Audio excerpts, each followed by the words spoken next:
দ্বীনি জ্ঞান অর্জন করুন। এই দ্বীনি জ্ঞান অর্জন করা এটা প্রথমত আপনার আমার উপর ফরজ।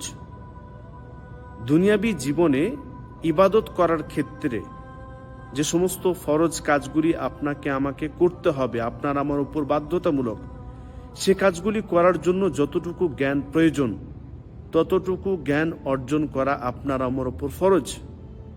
ফলে আমি এখন থেকেই, আপনি এটা ভাবছেন যে এখন না পড়ে যদি পরে কেন পড়বেন? আপনাকে তো ইবাদত এখন থেকেই করতে হবে।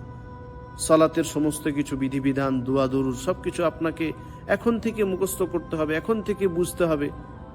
আপনি ভাবছেন যে আমি একটু বয়স হয়ে যাবে তখন পড়বো এগুলো। জি না, এখন থেকে তো ফরজ। তো আপনার যখন থেকে আপনি বালেগ হয়েছেন, যখন থেকে যুবক হয়েছেন, তখন থেকেই তো আপনার উপর এটা ফরজ। তাহলে এটা পরে কেন?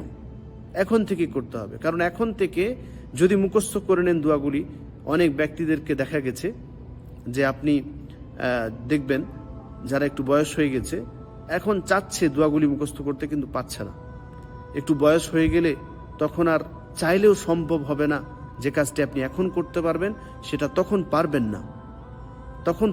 আপনি কোনোভাবেই পারবেন না। এখন যে দোয়াটি মুখস্থ করতে আপনার হয়তো 5 মিনিট সময় লাগে, যখন বয়স হয়ে যাবে তখন আপনি আধা ঘন্টা 1 ঘন্টা সময় দিলেও সেই দোয়াটি আর মুখস্থ করতে পারবেন না। তখন বয়স হয়ে যায়, তখন আর সেরকম আপনার বুদ্ধি কাজ করে না, সেরকম আপনি আপনার মুখস্থ বিদ্যা বা সেই জিনিসের প্রতি যে মনোযোগ দেওয়ার কথা ছিল সেটা কিন্তু আর হবে না।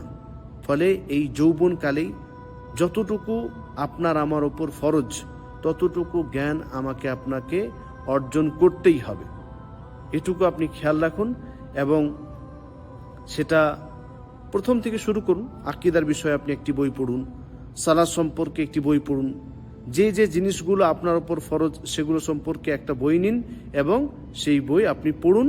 পড়ার পরে ইনশাআল্লাহ আপনার আমল করতে সুবিধা হবে আজীবন। এটা তো আর না যে আপনি আজকে পড়লেন, কালকে শুধুমাত্র পরীক্ষার মতো পরীক্ষা দিয়ে দিলেন, তারপর ভুলে গেলেন। জি না, এরকম তো না।